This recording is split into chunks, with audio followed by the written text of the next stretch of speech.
Welcome, everybody. It's time once again for the next chapter with Charlie Hedges as he explores turning the page on his life and yours.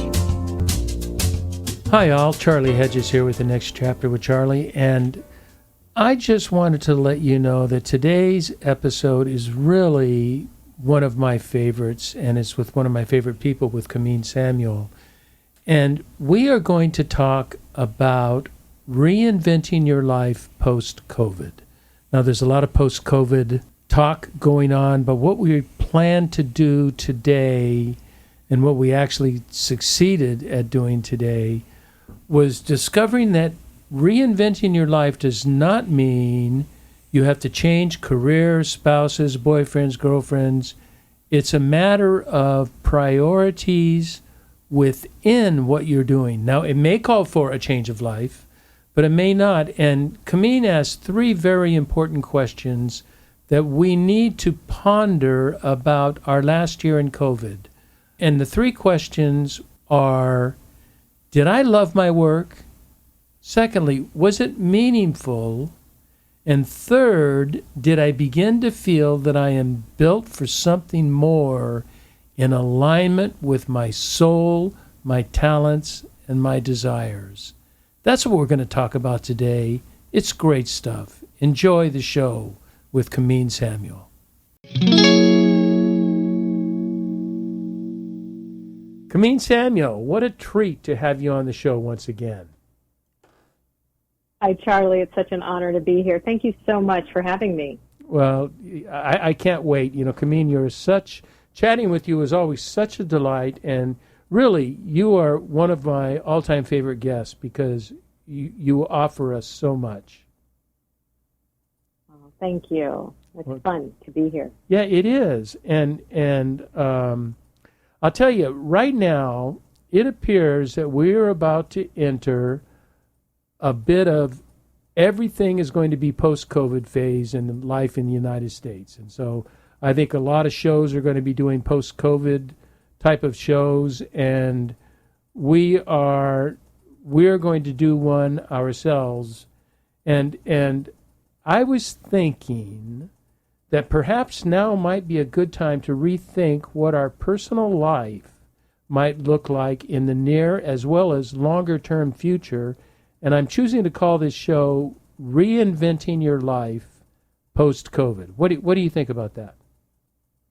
I love that topic. I love the title because I do think it's an opportunity for us now to reinvent ourselves, to really look at this last year as our own individual wake-up call into who do we want to be from here, who do we want to emerge into, what are we learning, so that we can do things differently from this point forward.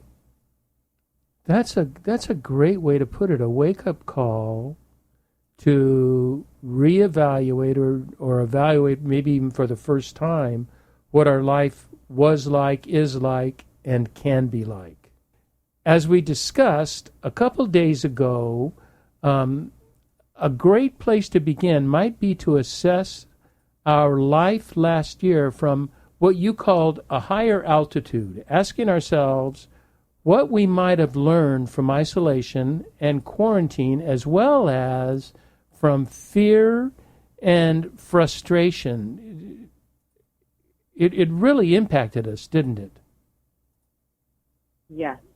I think it impacted us in ways that, we're still awakening to. We don't understand all of the impacts. We know that for some it was, financial or health or just isolation in general. And so it's an opportunity before we go back into business as usual, life as usual, to really define that and really take stock of this last year, what went well, what didn't go well, where am I, and then really have an honest discussion with ourselves about who we are and what we want.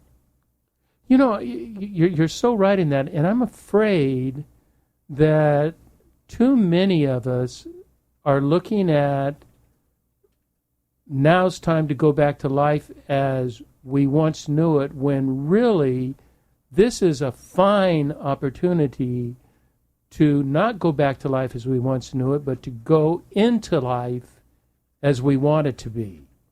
As taking, as you said, the lessons we learned over the last 14 to 16 months, and applying them to our lives. Now, many of us had an opportunity to be quiet. Many of us didn't have an opportunity when we had a house filled with children and crazy spouses and who knows what all, and families. But there was still a lot of us that had an opportunity to be quiet, and that quietude gives us a way to partake in what I like to call essential ponderings, the kind that can lead to creative learning. So I've got a question for you about creative learning, Kamin.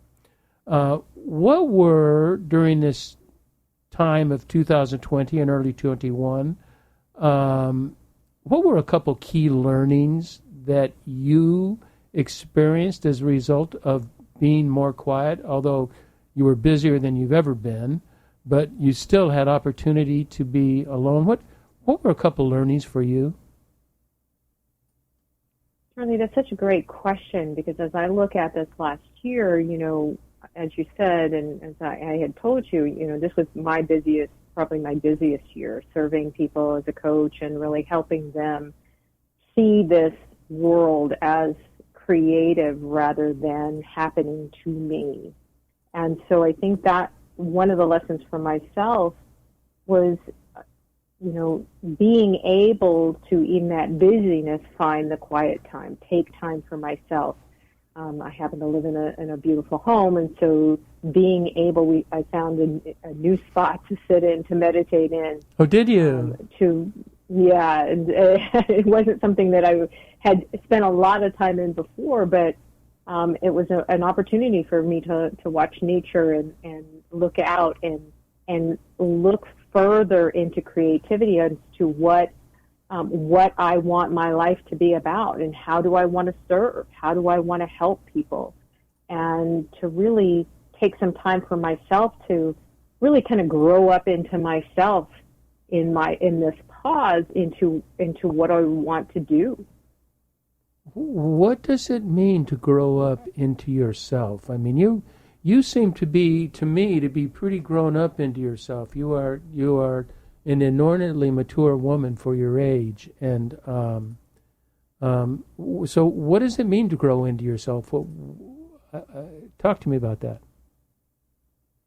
Well, I think each of us, regardless of where we are in our life, there's a whole nother level, right? So for me, I can be so busy and being, satisfied being busy and miss what I'm awakening to in what I do and how I do it and what I can offer. So let me give you an example. So even though a lot of the work that I do is around wealth and wealth consciousness, I was still kind of in a protected bubble, just working with my clients and staying really busy.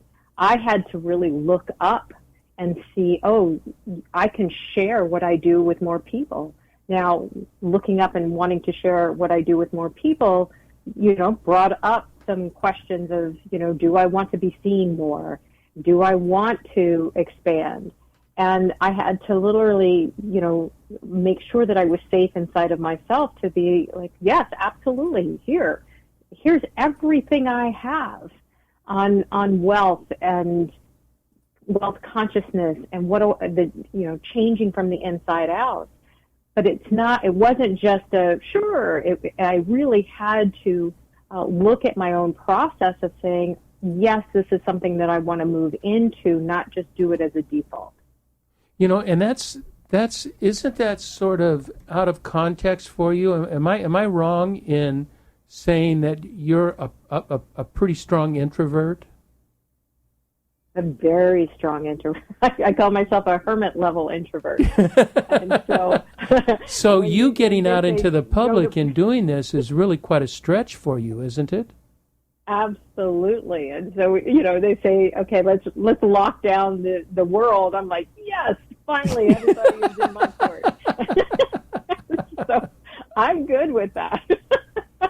So, we may talk about this later. I'll give you all the reasons why we should stay in lockdown. That's you and I think it's awesome in lockdown.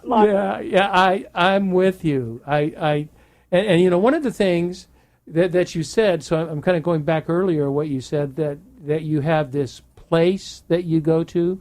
My friend Terry Hershey has written several books on sanctuary, and place is very important. And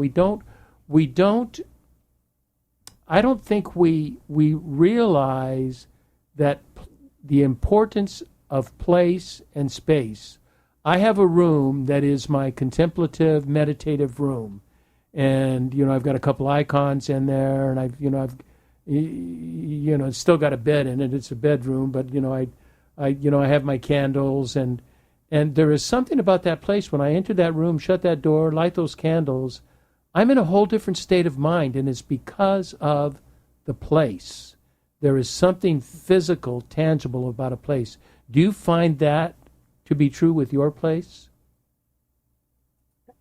Well, yes, and I will say we can make it that space no matter if we're living in a one-bedroom apartment or in a home or whatever. It's really carving out a place where some people, and I'm not saying that this would be for everyone, but create a mini altar with their favorite readings or their spiritual readings and a candle and something beautiful. And so it doesn't have to be like for somebody if they're living in a one-bedroom apartment or home or whatever, that they can create that by really infusing it with that energy of love and lightness and light and beauty, and even having music play if that's what works for them. And so I can create that space anywhere, whether I'm in a hotel room or here or wherever. It's really the intentionality of that space. I like that, infusing the space with something that makes it special, and I like the building the altar because, like I said, my prayer room, my contemplative room is a bedroom. There's a bed in it and there's dressers, but I put a couple of icons and I use one dresser as an altar, and guests can use it as a bedroom, but when I go in and shut the door and put on my candles, it's a whole different room. I don't notice the bed. I notice this is my place, but I do find there's something comforting. I can find space in a hotel room or in a house. I'm going to be visiting with my son, and I'll take my materials, and I will have a space in his house. But there is something special about my space that I am free to be me in. Yeah, beautiful. Now, you alluded as we were talking, and I think our listeners are probably getting a grasp that I speak with all of my guests, earlier in the week before we talk, so we can kind of work out a program and get to know each other. Now, when we were talking, you alluded to three, what I think are very critical aspects about what we might have pondered about work and lifestyle during this time. And the three items that you listed to me: did I love my work? Was it meaningful? And 3, did I begin to feel that I am built for something more, in alignment with my talents and desires, not to mention in alignment with my soul? I'm going to talk about meaning later, but right now I'd like to talk about work, life, and soulful alignment. What ideas do you have about that? Well, I love soulful alignment, because what a lot of the work that I do with my clients is around alignment. They've come to me because they are out of alignment with who they are and what they want to do in the world. They're either, some of them are coaches and they're working too hard and not making enough money and they want to blow it up, or they're professors or business or consultants and business owners or executives. And really, when we started the pandemic, I went to all of my clients and asked them the same question, like, the first question was, how is this here to bless you? The second question is, how is this an answer to an unconscious prayer? And I remember you asking that on the last podcast, and I think it's a brilliant question. Well, and it goes into the soulful alignment this way, because many people who lost their jobs, when I've talked to them and I've asked them that question, they said, I didn't cause this. And I'm like, I'm not saying you caused it, but how is this pause an answer to an unconscious prayer? Well, that alignment, that soulful alignment, meaning I didn't love my job and I didn't know another way to be. I didn't know how to get out of my job. I didn't know that I could possibly make money doing something else. So this opportunity, as we look for meaning and purpose and really realigning ourselves with our soul, with what wants to come through us, we really want to pay attention to what's calling forth from us. What do we love to do? What would we do regardless?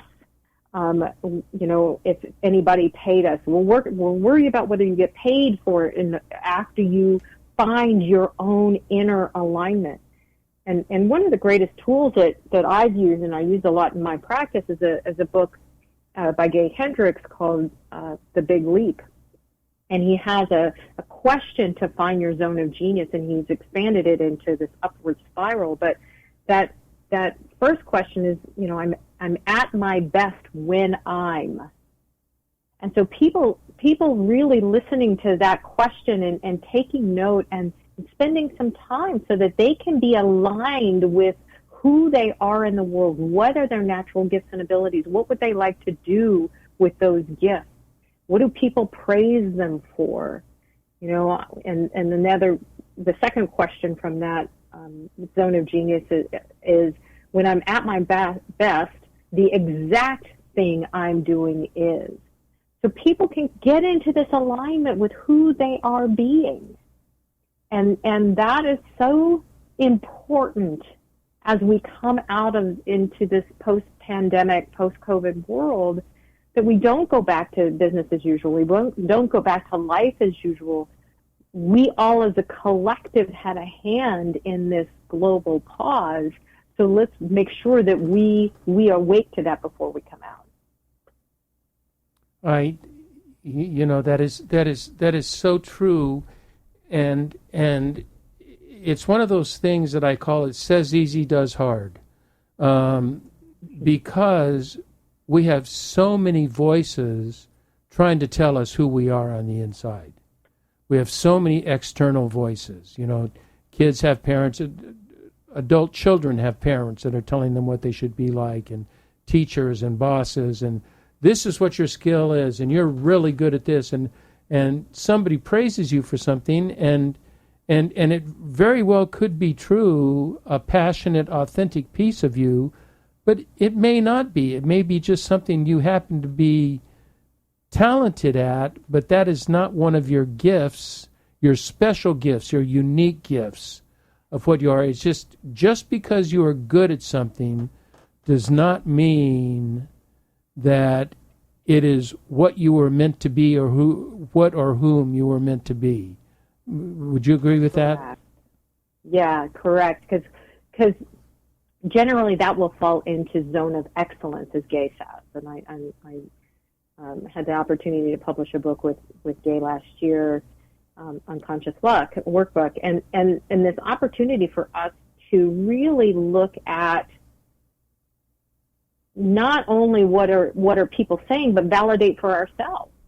That's the question of, I'm at my best when I'm doing what, and then really looking for, and does it light me up?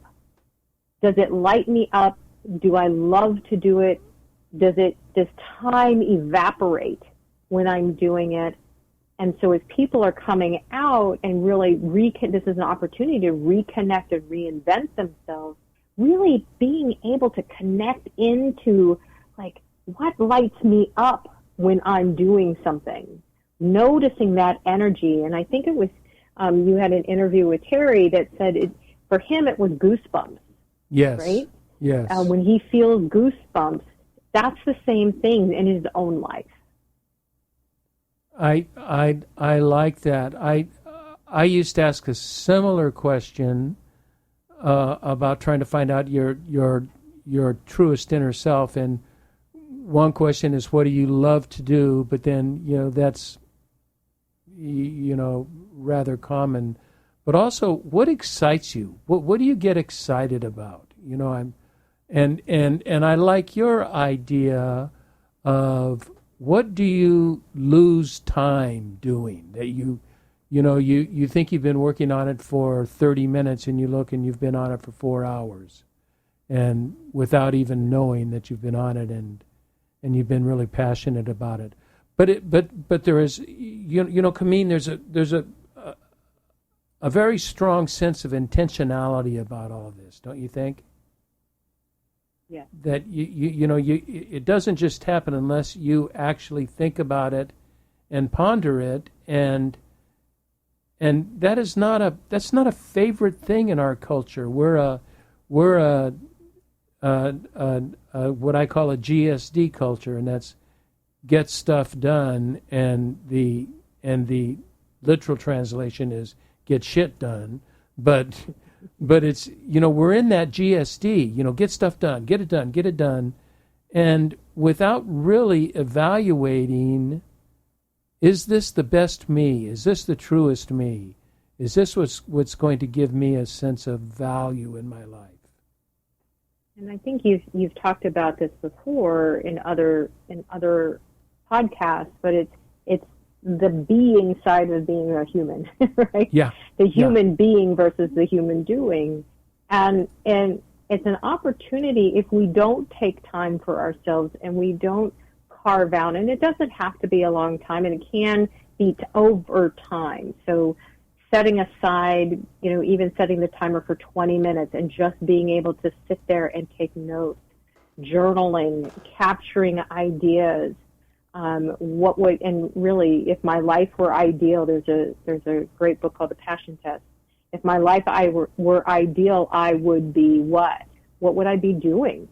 And being able to really help people to connect and really hear what wants to come through them. And they might say, well, many people will say, well, I love just laying on the couch watching Netflix and binge watching. Now, if you're binge watching to numb out, that's one thing. My nephews will watch hundreds of hours of video, but two of my nephews are in film, so they're studying their craft. Right. So are you numbing out with whatever it is, or are you taking time to hone a craft, move forward in a particular direction? Yeah, Kamin, that's our addictive society, isn't it? I mean, drugs and alcohol aren't our only addictions. There are some, because addiction is in my opinion, is essentially a numbing out. It is numbing what I don't like in my life, and just getting involved or in depth with something else, and it could be TV, it could be food, it could you could just go on with the number of issues. And I think we're a terribly addicted society, and we're terribly sort of fond of numbing out, and it's just because life is so easy then.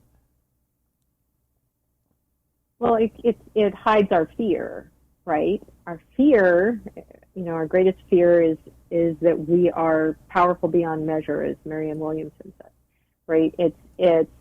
But if I take that time and do this search, what if I find nothing?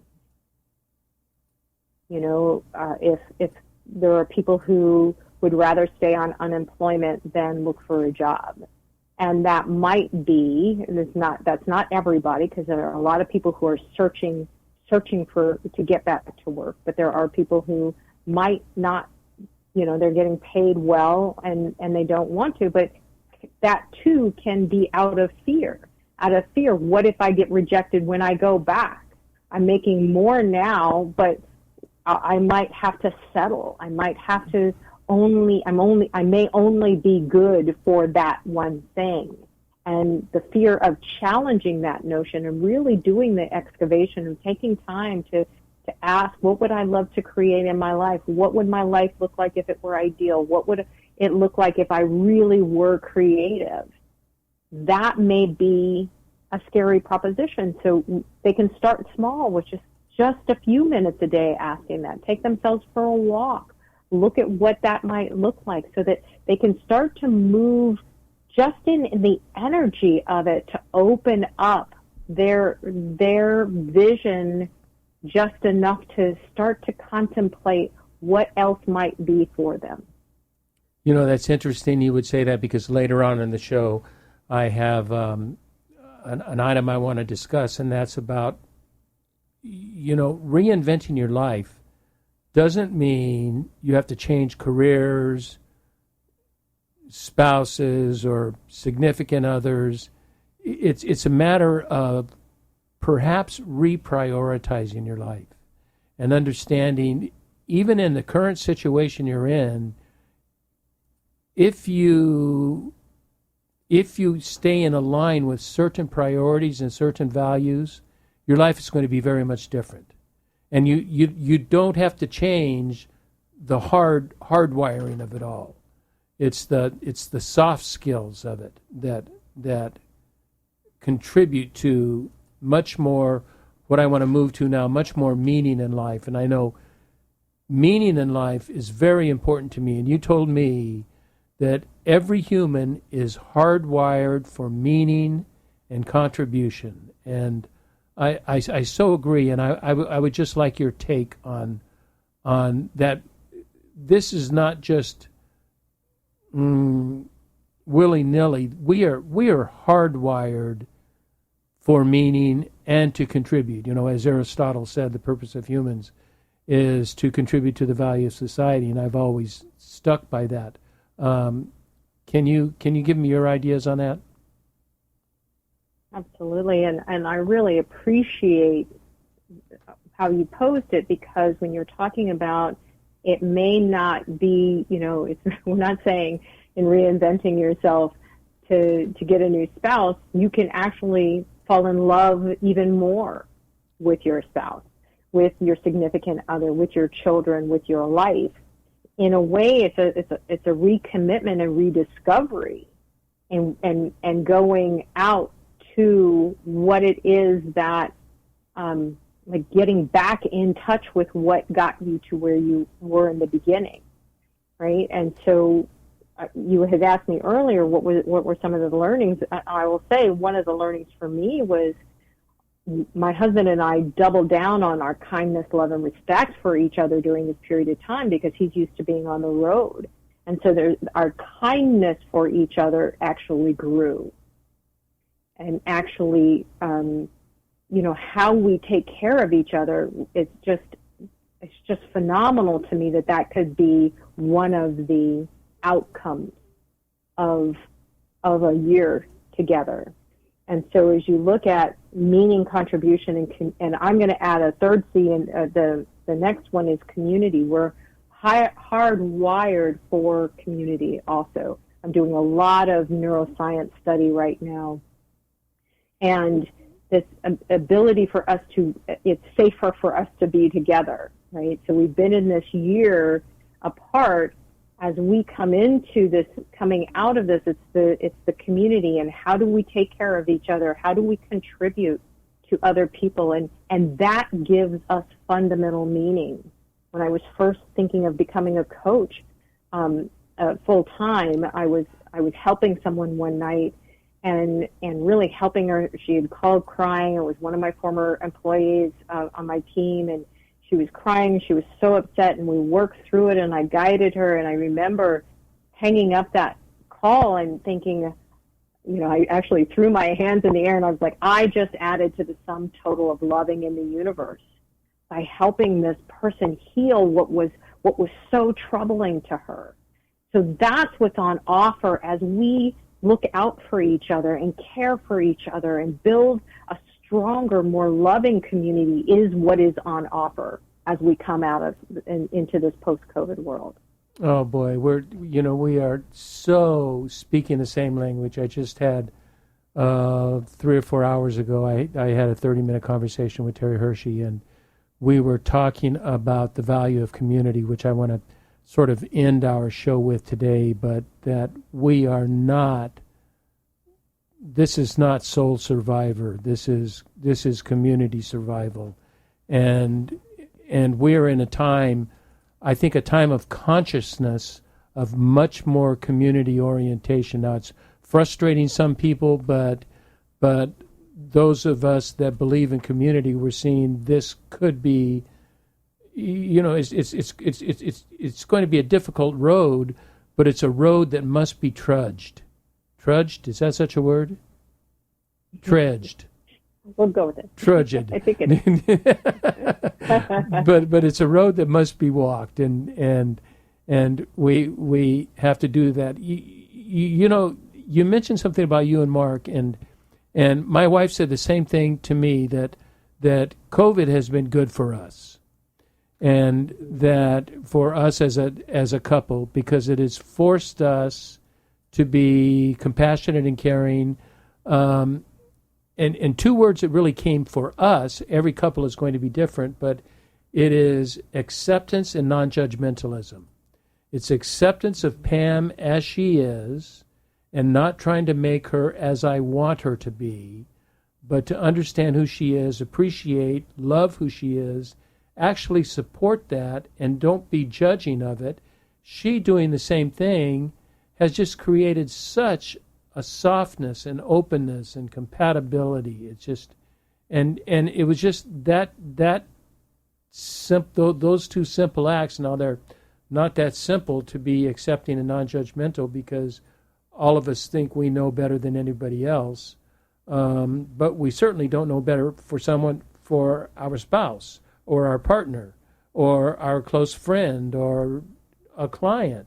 We have to be sensitive to who they are. Yes, and to remember that the word loving is a verb, right? So it's our opportunity, even if this hasn't been somebody's experience, that it's been more challenging for them in their relationship. They can choose in any given moment to switch to, as I say, kindness, love, and respect, or acceptance, and really, bringing that love in, right? Bringing the compassion in, bringing in kindness, so that there's an opportunity for each person to live their best life and the unit that they are in to continue to grow. You know, I know my listeners have heard this, but I'll do it very briefly. My wife and I, once a year, we between Christmas and New Year's, we talk about what kind of husband was I last year, what kind of wife was I last year, and I will write down. I will have my wife identify, what could I do to make life great for you? Give me ideas. And I actually make a list and sort of rate myself by the list. Am I doing this? And how many times do we ask our spouse that question? What could I do to make your life wonderful? It's a beautiful question. Oh, it really is. Really beautiful. Yeah, and it's very helpful. We're going to, we think we've been into the meat of this, but we're going to now get into. We've been talking a lot of theory. We're going to get into some practical parts. But before we do that, Kamin, we need to take a brief break. Is that okay with you? Yes. Okay, so let's take a brief break, Paul, and we'll come right back.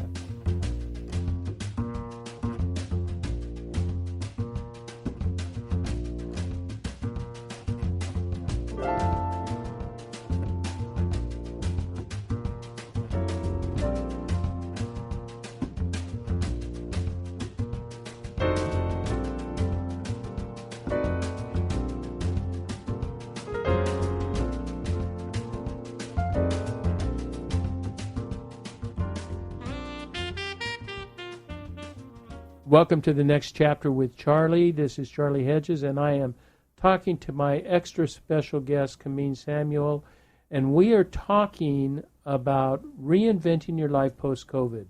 In the first half of our discussion, we talked about sort of ideas, concepts,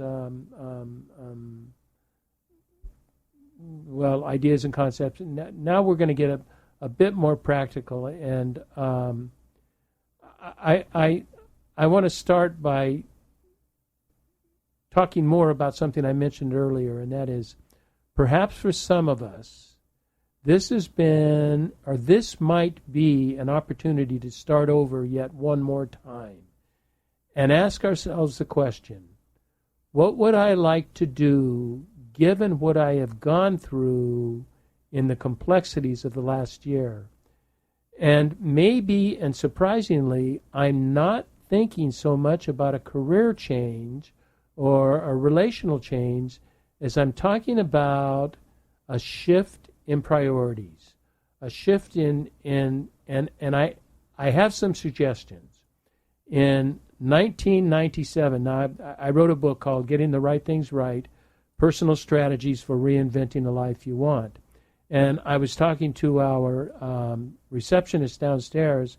When I told her I wrote the book in 1997, she said that was a year before I was born.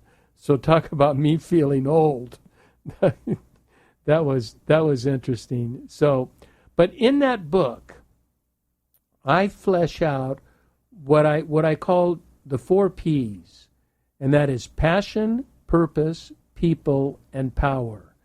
And I have found those, Kamin, to be extraordinarily helpful in my life planning and my life development. It doesn't require a career change or a relational change. It requires activities in 4 what I think are sort of covering life in general ideas of passion. What do you do that aligns with your passion and incites your passion? Because what excites you? What gets you? What gets you flowing? Gets you moving? And are you doing those types of things? The next one is purpose, and that is our meaning. You know, that also has a lot to do with our work, but not solely with our work. What sort of activities do we do that fills a purpose in us, a meaningful purpose? The third one is people.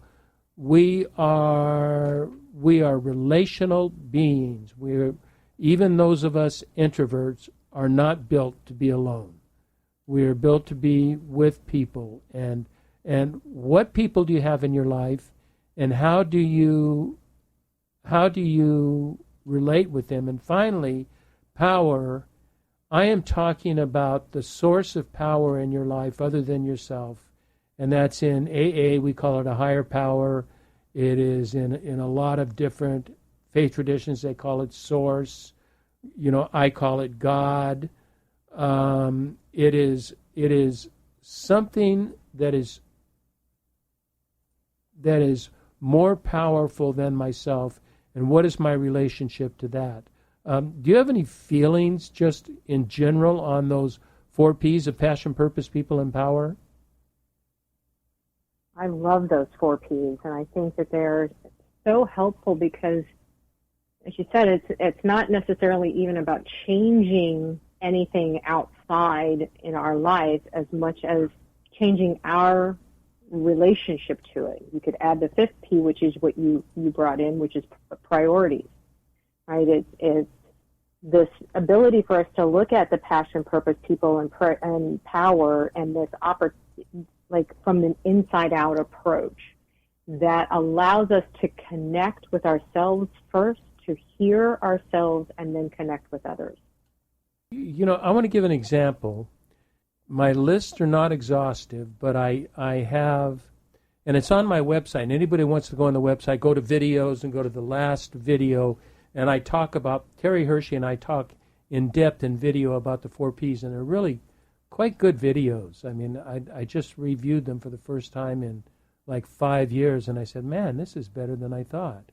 And let me give you and the audience an idea what priorities were under my list of passion, purpose, people, and praise, to give you an idea of what I did. But you can certainly do anything you want to do. But for passion, for example, it was read 3 books a month. Secondly, find and enjoy beauty, galleries, museums, gardens, moving. International travel, 3 trips. And then pay attention, just as a means for presence and serenity. I think I'm a big believer in paying attention, that we, and I am horrible at this, that I can just go through life without paying attention. I can drive the same way and never pay attention to my surroundings, or I can be with people and not really pay attention. But those create passion for me. My purpose was, one, with my son. I'm his personal business manager and advisor. The blog, the podcast, my work with Wells of Life in Uganda, and my work with Wells of Life in the United States. Those 5 activities really fulfill my need for purpose, that I am being useful, I am contributing, I'm doing something meaningful, I feel good when I do them. And then with people, it's contribute to my wife's peace and safety, to be a friend, advisor, and father to my son. I have replenishing relationships with 3 people, and I have sort of neutral relationships that I work on. And finally, in power, I have a morning routine. I surrender to the will of God. I try to pay attention to my character and my spiritual health, and I have 1 retreat per year. That's as simple as it is. You know, it doesn't get much more simple than that, do you think? And then I evaluate myself monthly. Just once a month I go through. I don't do it daily, I don't do it weekly, and I do it most months. I sometimes miss a month. And I evaluate myself on a plus, check, minus scale. Am I doing exceedingly well, satisfactory, or do I need improvement? And anything that gets a check, minus, and below means I need improvement, and I have one of 2 decisions. Either 1, improve on that, or 2, take a look at it and say, it was a bad goal. I really have no desire to fulfill that. And I give myself permission not to do it. But those really move me. When I do those, and I can, by the end of the year, I can get check plus or above on those, I guarantee you I've had a good year. I love how you segment them and what's in each category, because I think it really gives a picture for people of how they can do this for themselves, right? And how they can put their lives, especially coming out of this, out of the pandemic and into the post-COVID world, from a higher consciousness, right?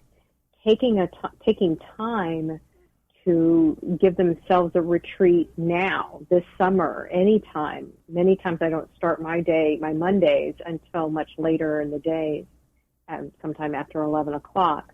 But that's almost a spiritual retreat for myself, to pause before I start my week, to ground in myself and to listen and to connect within. And so it doesn't take much to give yourself a retreat. It just gives you identifying some time that you can set aside to even go through these questions for themselves of what are they passionate about.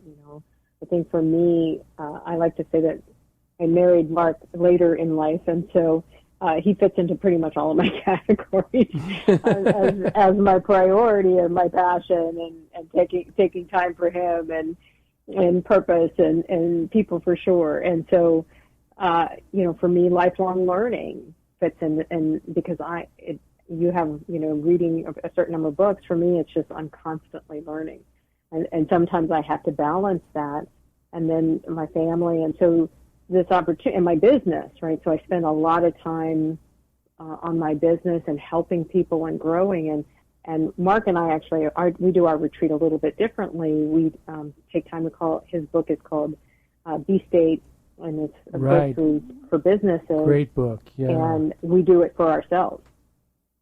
Oh, do you? And set up, we call it a breakthrough retreat, and we're going to do one this summer. And we just take time to really look at the categories of our life and what would we do differently, and what do we want to create from here, and how do we create together? What has shifted in the last year?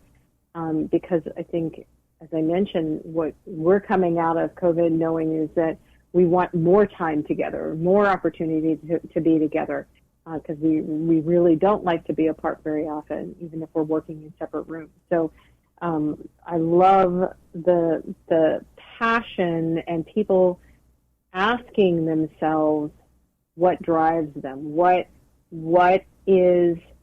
lights them up, what does, as we talked about earlier, what gives them goosebumps, and really putting it into some of the questions we also asked earlier about, what did you learn, and what do you feel you still have to go as you come out of this time. The difficulty, I so agree with what you're saying, and the difficulty is, in my opinion, we have I don't know if dastardly is the right word, let's just say less than competent education system, about memorizing and passing tests, and that just doesn't teach the way we need to teach. And we teach nothing of being pensive and contemplative. And since we're a nation of extroverts, and we're a nation that believes in productivity and fundamental productivity, there is no time to be pensive, to be thoughtful, to be contemplative. And, historically, the great thinkers of the world, and I read the late medieval Christian mystics, and that's all they were about. They were not about producing and doing. They were about thinking through issues and thinking about what's important, and then how that impacts other people, how that impacts community. It's also how it impacts their relationship with the divine. But it is taking that time, and it's a cultural anomaly. We just do not know anything about it, and no place, I don't know any place that teaches it. Churches don't teach it, which that should be one of their key teachings. And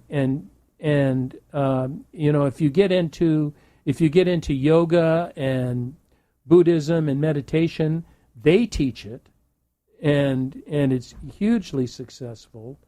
But we in America are just all about getting out and doing, and kind of not just thinking about it. It's just the act of, it's your point of doing versus being, or being versus doing, that we think we do and we're successful, and it's not in harmony with who we are.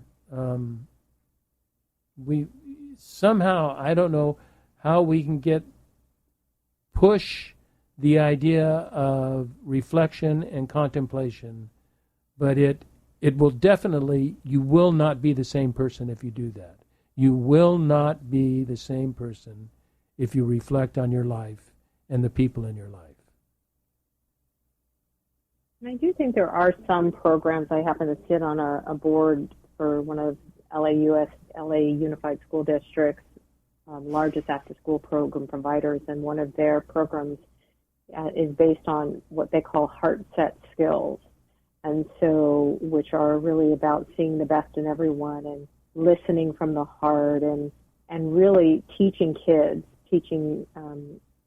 these youngsters how to listen. And there's some other wonderful programs that are out there, but it's not widespread. And it is something that we do need to do, and we need to do for adults. I absolutely agree that there a greater amount of influence and focus needs to be done for adults, to give them the time to sit and think and make friends with their thoughts, right? Many times, I tell clients, we don't want you to spend too much time in your own thoughts, right? Because when we're in our thoughts, we're actually in our default side of our brain, and that's not always a good thing. And we can't actually do. We need to move over to the executive function of our brain to actually do. But we want our thoughts to be directional. Either from meditation, be empty of thought. No thought is the goal. To be able to bring ourselves back to our breath. Many times I'll send my clients a 1 minute meditation, and it's really just focusing on your breathing. Because what we're doing is creating space in our neural pathways for new information to come in, to rewire ourselves in the direction.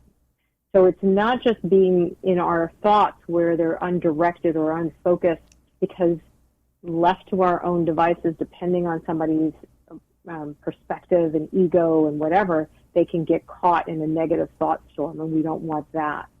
But what we do want is these opportunities to create no thought, to create space where they can hear what's the next step for them to take in their life. A lot of times, especially when somebody is struggling, I'll ask them to just get quiet and ask themselves inside, or their higher power, whatever they believe in, who could I be of service to, or what's the next thing for me to do, and listen for an action and follow through on that. So it doesn't have to be a 2-hour meditation or, in the lotus position, which I absolutely cannot get in. I'm not limber enough. There's no way. It would be 30 minutes of uncomfort. To do some box breathing, 5 in, hold for 5, 5 out, hold for 5. And that even comes from some of the Navy SEALs. And so this opportunity for us to really bring ourselves into alignment. When you talk about soul alignment, the only way we understand our own soul alignment is to create the space to hear what is our passion, to hear what our purpose, to hear who we connect to through the people, and that's tapping into our source, to tapping into that power. Like that, and I want to just take a part of what you said and kind of wrap up our discussion in it, and I think it's really essential as we're talking about reinventing our life, and it sounds like I'm talking just about the individual, about me, but as we both know, reinventing your life includes the people in your life and people not in your life. And so on a final note, one thing I've observed from isolation is the preeminence of communal versus individual thinking. There's a newfound reality that life is more than just about me. And, we are all stuck on this ego thing that life, no matter how much we want to make it about other people, it is still about me, and that truly the needs in life of other people, and that may include people I don't even know, they can be impacted by my personal attitudes and my behaviors, and especially the disenfranchised that we are now facing in our divisive country, that we are finally, it looks like we may attempt to do something for the disenfranchised. We'll see, how much government can do and how much we as individuals can do. But I have a question for you personally, and I think it's important for our listeners. I'm sure I've mentioned it before, but our listeners know that you are the first African-American female helicopter pilot for the Navy. Now that's a big deal, Kamin. Thank you. I mean that's a huge deal. And so you've had first-hand experience with race and gender discrimination, and I know community, as you have already talked about, So I'm just, my opinion is community is a very important word in your vocabulary. Can you wrap us up and tell us and talk to me about the transition from personal ego-centered goals to a more communal mindset, that we have a society that we're responsible to? What a great phrasing of that, Charlie, because I think it's really important. As a former military member, I served in order to protect and defend this country and the Constitution of this great nation. And so the opportunity for all of us as we come out of this last 16 months or so is for us, I think we talked a little bit about it earlier, is this sense of community, that we are here to care for each other. All of this bad behavior, the racism, the violence against certain people or anyone is not okay. Not okay by any stretch of the imagination, because it shows our own individual insecurity, that we are not we-centered, that we are not our brother's keeper. We are not here and supporting each other. And I think as we come out, it's even more important than ever for us to, if you're wearing your mask, and I still wear mine even though I have my shots, I still smile with my eyes and let people. It's a way for me as an African American woman out in a predominantly white world to let people know, look, I'm safe with you. And for each of us, no matter what color, race, creed, religion, this is an opportunity for us to really expand in the action of loving, in the action of caring, to use our passion, purpose, people, and power from this place that I am here to help and serve our fellow person, not just about me. It's not just about me. It's not just about me and mine. That we are as humans in evolution are based in community, that we can care for each other, that we can expand into greater loving, that us loving and caring for another does not take anything away. Us expanding into who could I be of service to today doesn't take anything away from anyone. And so we could be in a certain level of compassion fatigue over things, but this is an opportunity for us to double down into our compassionate nature and our loving nature, to keep thanking the people who are on the front lines, and those include our grocery store people and everybody who is around us who is service oriented, and for us to be service oriented as well. So really taking those 4 Ps and allowing ourselves to live from that and really see this world as creative. Nothing is being taken from anyone. There is enough space and room and love for everyone, and we can go into that. Mm-hmm. What Covey called, 40 years ago or so, the abundance mindset rather than the scarcity mindset. That there is plenty to go around, and we are raised. This is not. I heard Kevin Costner, and he just did a film called Black and White, or Black or White, or something like that, and it's on race, and he's really proud of the film. And he brought up the point that what point did he bring up? I had the point in mind, and then I lost the point. But he brought up, he said, I was raised in a, not overtly, but a racist society, racist family, and as most white Americans were, like it or not, there was that. He says, I am much better than my family. I am much better at accepting the whole.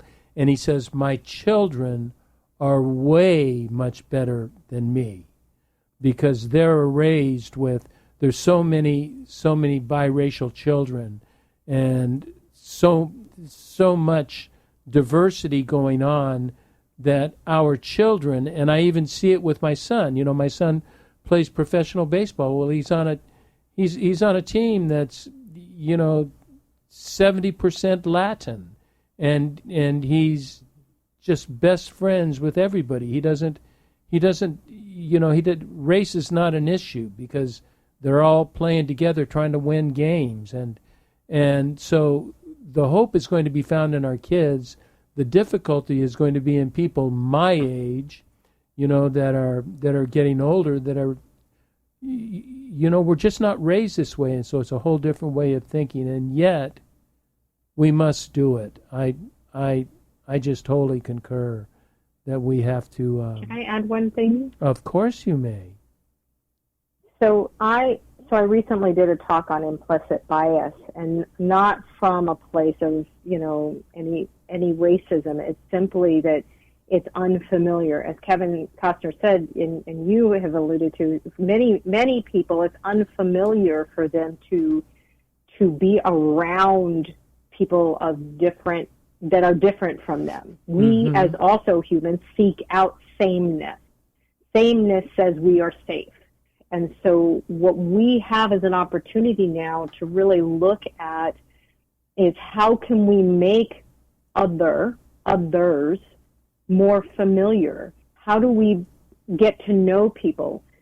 Someone asked me recently, I made a comment about being black, and they said, well, is it black or African American, and how do I know? And I said, well, you just ask, right? You just ask, because it doesn't offend me. Because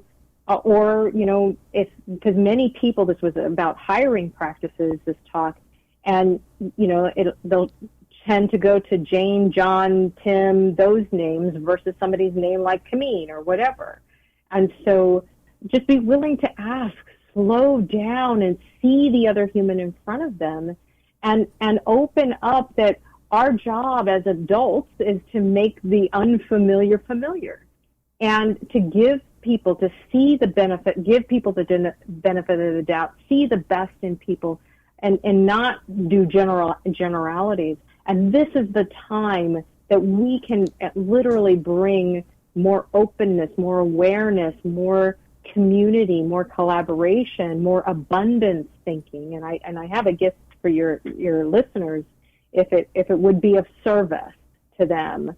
If they go to wealthflightschool.com, I have a whole repository of resources on abundance and wealth, and 2 of my PDFs of my books are in there that they can have. Like, I want everybody to realize that everybody can win, that there is abundance everywhere around them if they can just tune into it and connect within and connect with another.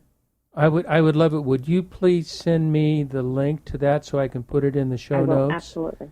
And we can get it in the show notes. So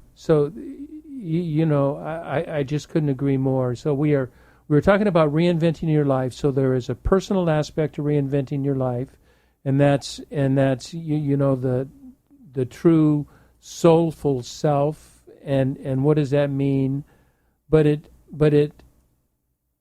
includes community, that this is not just about me, that I am part of a community. And, in my Christian background, we are all part of God's community, and all part of in harmony with that. And it's like I'll close with this. Saint Teresa of Avila, and she's known as like the mystic of mystics, and would have radical visionary prayers, and she would say, you can be in a mystical visionary prayer, where it's like almost out of worldly, out of body experience, but you can have a sister who is in need or pain. She says, your job is to leave your prayer and go serve your sister. And coming from Teresa, that's a big statement. And I think that has to do with, we have a personal job to do to increase the value we offer to the world, but also to know when it's a time to leave ourselves and go into the community and serve the community. I really love that, because it really is about kind of living love, living action, living service. And really in that community is no one, like as a military member, it wasn't just a phrase, no man or person left behind. We didn't leave anybody behind. We want to take this is the greatest nation and can be. We have a ways to go, but it is the greatest nation, and we do not have to leave anybody behind. We can take everybody with us, and it's this opportunity to extend a hand we can reinvent ourselves over and over and over again to continually look for our best self, and that's really on offer as we come out of this COVID world. Kamin Samuel, there needs to be more of you. There needs to be more people like you, and your message has to get out, because you are so thoughtful and so bang on your ideas. And what a fun and insightful time together. Thank you so much. I want to know, do you want me to post anything for your coaching, or are you just filled up in your coaching? Well, I am full, but they can start with the Wealth Flight School. They can always reach me at kaminsamuel.com, and I'm happy to have a conversation with anybody and to help them in any way, because that really is my heart, is to be of service to humanity. I want to tell everybody that is true, that Kamin is just not BSing us, that she will take your calls and will not charge you for it, and she will spend time with you, and it's just, you're just such an outstanding coach and life compatriot. I so appreciate you. And I appreciate you. Thank you so much for having me today. Okay, and I want to thank our listeners for tuning into The Next Chapter with Charlie, and check out our website, thenextchapter.life. And until next, this is Charlie Hedges signing off. Bye for now.